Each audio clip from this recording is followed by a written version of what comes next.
Hi guys, and welcome to episode 6 of my Ymir multiplayer series. So, this is actually the same day that I recorded episode 5. Can you believe it? I'm doing 2 recordings in one day.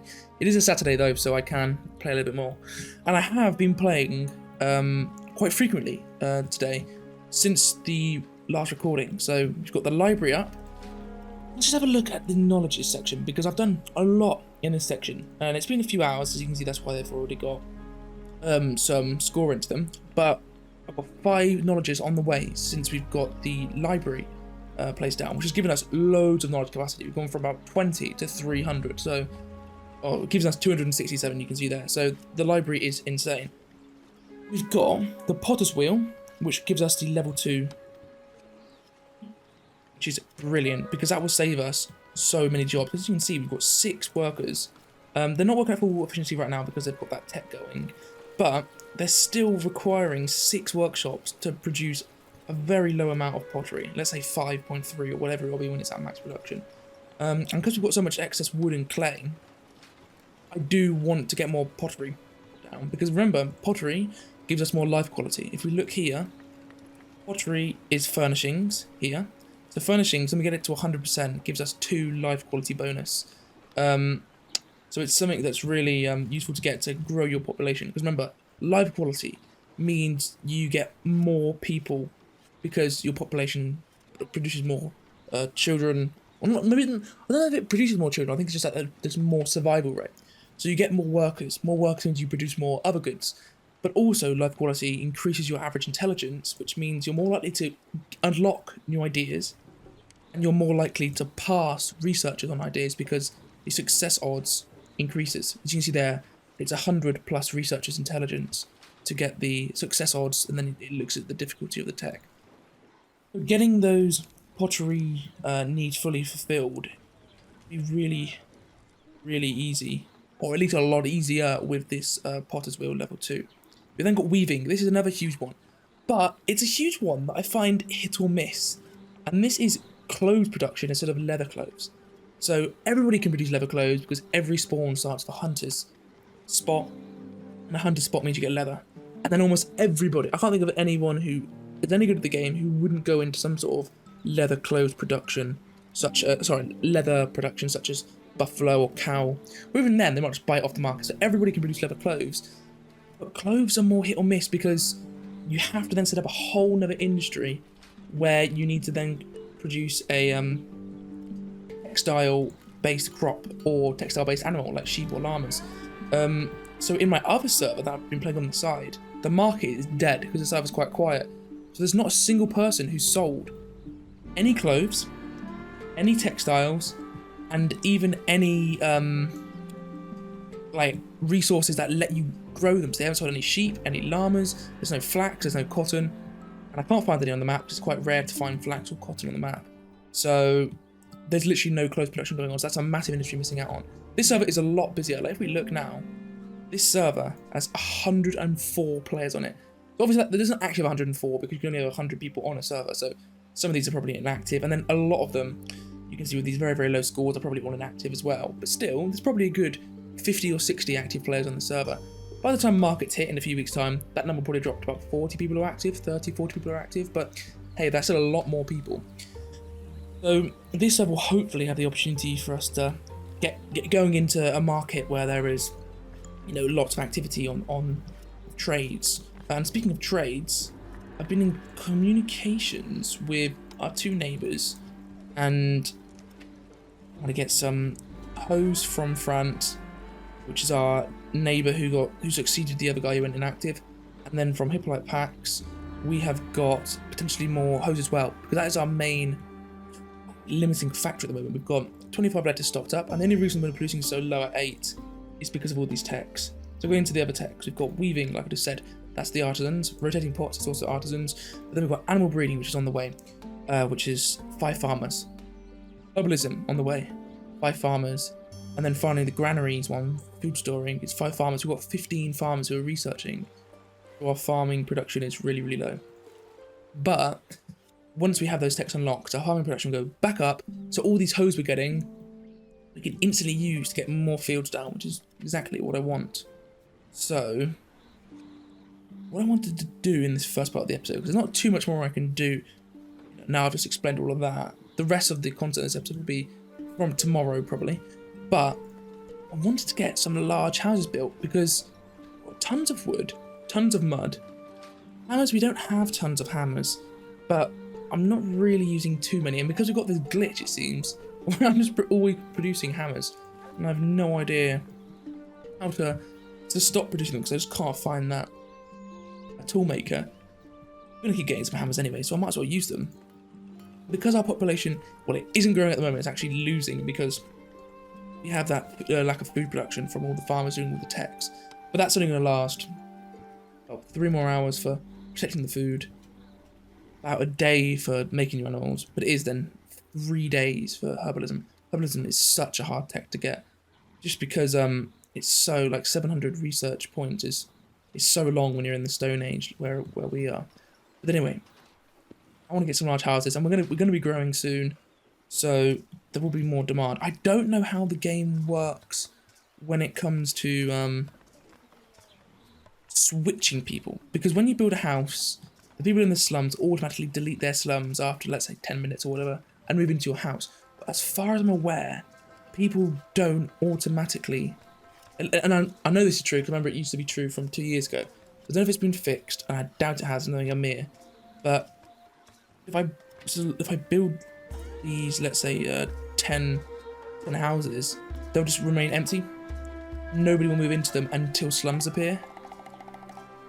You don't want to upgrade these houses because you don't get all the resources back. If you look at this to demolish it, it says tear down building and recover some of its materials, and each one costs 1 leather hammer and 1 hammer and 1 leather. So we'll only get half of it back. It's a complete waste because why would I want to only get half my materials back when I know I'm going to need more houses? But at the same time, yeah, I think I will just build 10 without tearing down any houses because I know I'm going to need more houses in the future, so there's no point wasting materials on them. And again, I'm going to be growing hopefully quite soon, so yeah, there we go. We've got 10 large houses. The large houses are really expensive because if you look at this, a normal house in the Stone Age is 1 hammer, 1 leather, and it gives you 5 life quality and 6 health. A large house only gives you 2 more health and 3 more life quality. Yeah, it's double the leather, double the hammers, and then it's 2 wood and 2 mud. It's far more expensive. But that small little bonus in life quality and health might mean that if you get, like I've done here, 10 families extra in these houses, you might get an extra 4 or 5 population. So that's 5 more workers who could potentially be in your army, 5 more workers who could produce resources. So it is worth it if you've got the spare resources. So now with them on the way, all our soil miners who are producing, what is this? 10 mud, really are set. I don't think there's anything else I can do for now, so what I'm going to do is come back either later on today, early tomorrow, whenever, for the next part of this episode so we can see what's changed, have we got those techs, can we get some more farms set up. But yeah, I will see you in a bit.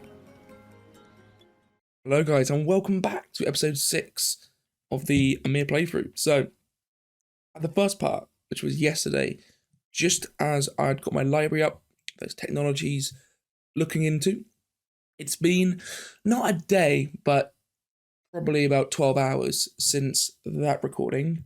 So again, not a full day, so not too much has happened, but we have got a good amount of techs now done. So we did have 5 techs going on before. Now I had food storing completed, so that's the granaries unlocked, the weaving unlocked, and animal breeding unlocked, and then the 2 longer ones. So we've got potter's wheel, which is one that I'm really looking forward to. This is what I really need. That'll be done in a few hours. So in fact, I might come back and do another recording later on today to show potter's wheel coming through. But herbalism, we're still over a day away because that is just it's always been a really long tech to get. So looking at other things, you might notice straight away, I've got a countryside. The reason I've got countryside is because while I was out exploring this way a couple of days ago, I actually got a migrant group, and I've been slowly marching them back. It's taken a while because it's such horrendous terrain to march through, but I have been marching them back. And finally, I got them here, and I was like, I can bring them to Castell and get a few extra workers, but now that we've got agriculture, why don't I actually get them as a countryside? Which is what I've done. So I've got this countryside down. It's only got 3 workers, because that's how many male porcos were in the migrant formation. But starting to grow. We're going to get 2 more workers. It's already producing a little bit of food. If we look at our resources here, it's given us 2 chickpeas over the time. And if we look here, we've actually got 34 hoes made in our capital, which is brilliant. So we have plenty of resources to grow. I'm not going to edit this one just yet though, because this one, because we've got a gift economy, we can't control what food or what goods the population consumes and doesn't consume, and in what amount. All we can say is, we come to culture. This is what they consume. So if we've got a sieve point in this, that means they'll eat it.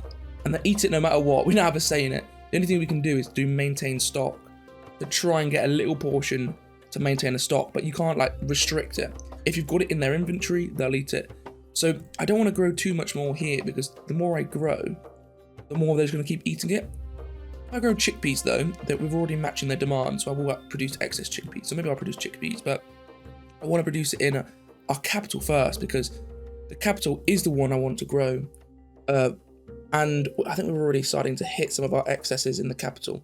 So let's have a look at the capital. I haven't looked at it in a day, so I'm not sure what exactly has changed. In the capital, a few things. What I've done is, you might have remembered that we had some houses here. I've actually just moved them all here. The reason is because it struck me. I was like, wait, isn't this going to be Fertility 6? And it is, all of this. Fertility 6 is so insane that I actually feel I want to keep this completely free. Because it makes perfect sense. Like, where this is Fertility 3, why would I want to build all my houses on Fertility 6? Like, it's just, that's a lot of brilliant farmland just used up. So I'm going to keep that free, and I'm going to try and build on this side. Yes, we've got our large houses filled up, so that's boosted life quality a bit more. Like you can see now, average life quality is 12. Things are going a lot better. We then look at our state production. We can see we're producing 210. And that is all because of how good our life quality is.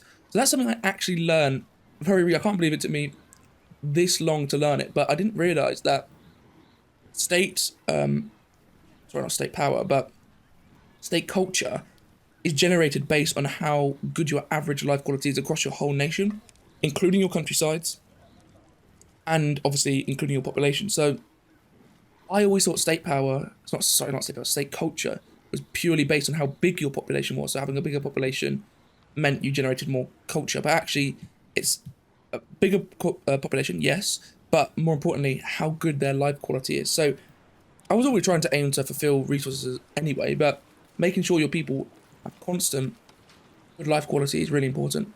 And another thing I learned, which is, I can't believe again it took me this long to learn it, but is that the needs here actually rely on the previous tier to get full benefit from this one. So for example, you can see here we're just missing 8% of food access, and that'll be because we've got some foods like chickpeas which aren't fully satisfied. So if we look back at this, we can see here it says maybe it's not showing it for this one, but you can see it here, minus 18% for unsatisfied needs of higher priority. So we can see because this one, oh no, sorry, it is 100%, that's why it's getting, yeah, so it is 100%, but this one's only 82% fulfilled, this secondary needs. The tertiary needs actually get a penalty to how many life quality bonuses they provide, because this below tier isn't fulfilled. So I didn't know that. So I've been, for example, fulfilling alcohol access before I've completely fulfilled clothing. That then means I'm getting a slight debuff to how useful the alcohol access is. So that is something really interesting to know. And it definitely does mean that you should be trying to get your leather clothes, your pottery, and your forums down well before you think about doing alcohol or entertainment. I'm also not sure if I'm going to have people screaming at me in the comments, but me being an absolute idiot, that mystery toolmaker which I was going on about over the last episodes was actually right here. And the reason I didn't spot it is because it was blending in with the clay miners, not clay miners, but the clay makers. so I didn't spot it. So that is the one that was making those mystery hammers. So I've deleted that. I'm actually replaced it with a potter, so we're getting some extra pottery. And then I've now also been building some extra flint miners, even though they're really, where are they? I don't remember where I put them down, but even though they're really bringing in very minor amounts of flint, because we've got excess jobs, it does feel pretty important anyway to get them in. So we get an extra flint in, and we've actually got all 4 workers going. Yes, I got a slight debuff to the artisan tech going on, but we're still almost breaking even with flint. We're getting in loads of hoes. We've got 34 hoes, and we've got a nice little stock of lettuce and chickpeas again. So lettuce, we're actually overproducing. I'm going to start trading lettuce with my neighbours, because I actually did a trade yesterday with one of my neighbours for 20 lettuce, 20 hoes. So lettuce, now that we're making abundance of it, I can start using as like a trading tool, because I'm just building excess. Whereas the chickpeas I do still need, because we are producing under. So let's take a look. Oh yeah, other things, I did put extra civ point in chickpeas, so I've now got 4 civ points in chickpeas. Well, 8, but I still go off as one thing costing 1. So yeah, 8 civ points, 4 civ points, same thing really. We can still see that we're underproducing because herbalism uses up 5 farmers. But I do now want to... Yes, they're all underproducing because again, there's 5 farmers. So we might actually be producing enough chickpeas, because we're not too far off. We're only like 2.8 off. No, we probably aren't producing enough though, are we? But I do want to get critical building here, and then get loads of chickpeas. That's what I want to do. So I don't want to demolish too many trees, but it's one of those things where I just need to use up this space. It is quite funny having our having our fields so close to the base. I've never done that before in one of my settlements, so it is quite funny to look at. But I really want this space, so here we go. This isn't too many trees chopped down. Actually, yeah, it is. It's loads. Okay, never mind. How many? They're down to 88%. They're down. That's about 100%. Okay, give a little bit of space there. That's only 28%, even with my bonus on. Okay, let's just go for a massive one here.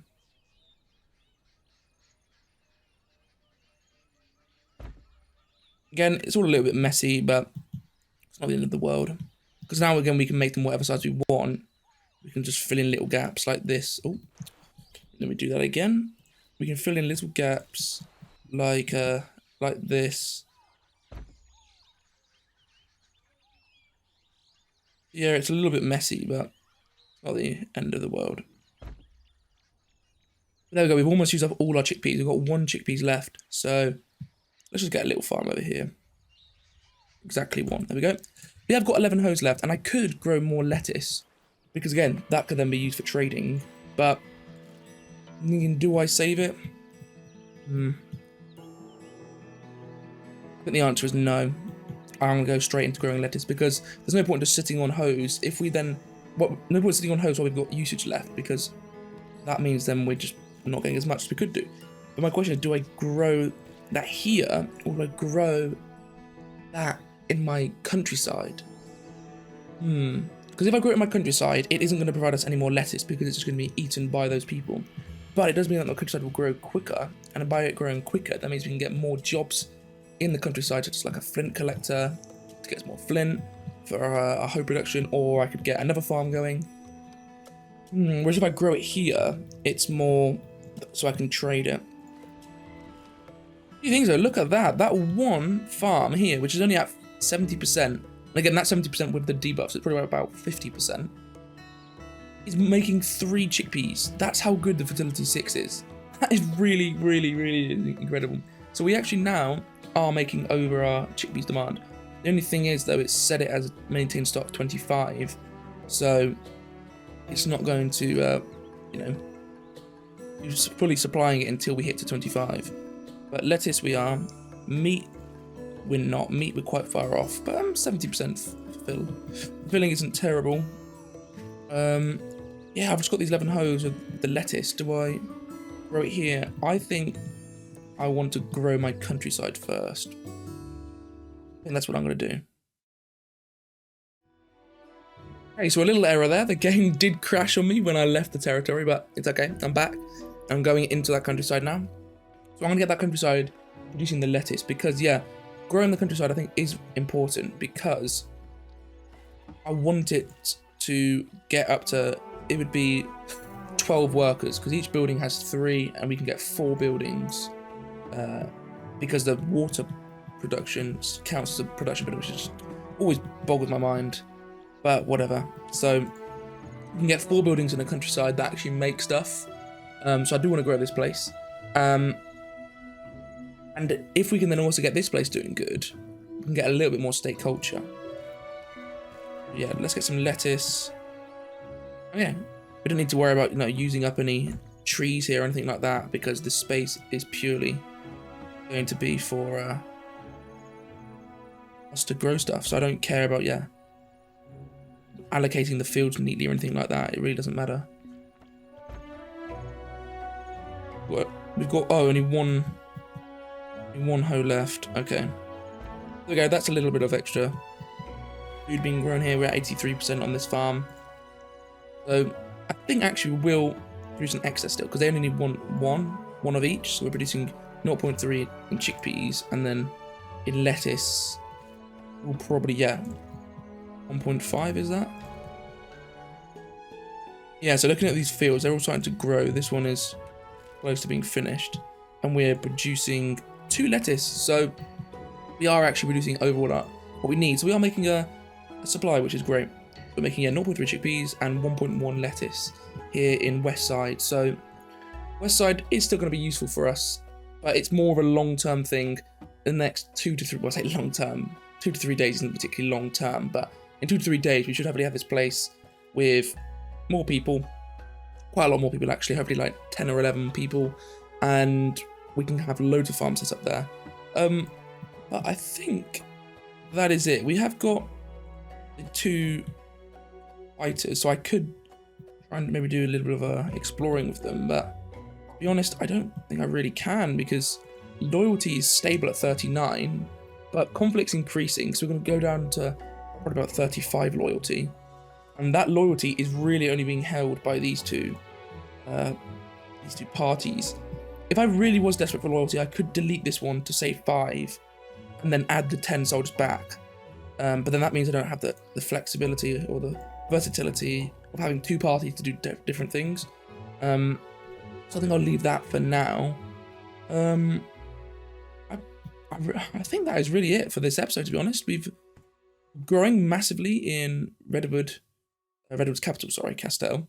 11 jobbers coming through. We are growing in West Side, our little countryside, making some lettuce and chickpeas. We are on the way to get the potter's wheel, which will be really, really important. We've got loads of excess clay, loads of excess wood, so getting the upgraded potter's wheel will save us a lot of jobs. And we're on the way to getting herbalism. I think, is there any techs I can get before I go? We can get fermentation, but that's going to use up some farmers. I'm thinking that probably isn't the best thing to do, because we don't need fermentation right now. We don't have any barley, grapes, apple, sugarcane, so we can't make any alcohol anyway right now. And having to have the farmers, having them doing the research while we've also got this one on, it will mean that we'll start to decrease in pop again because we don't produce enough food. So I'll wait to get fermentation until we've got probably herbalism. But it shouldn't actually. How long does it take? 2 days. I'll wait, because remember, as we get more and more life quality, intelligence goes up, which then does make it quicker. So there's no point rushing into this one yet. I will cancel that. So, thank you guys for watching. Hope you've been enjoying this series so far. If you have, leave the video a like, and if you want to see more from the series or more videos in the future, then please subscribe. Before you go, and if you are still watching, then thank you so much. But I do have a Discord server. I know I said this before in my previous series, but I actually have a proper one now, which I'll be using full time to talk with you guys, answer any questions, take feedback, whatever. The link of it is in the description, and it's also on the channel homepage. So please join that. Please say hello. Yeah, see you guys in the next episode. Ta-ra.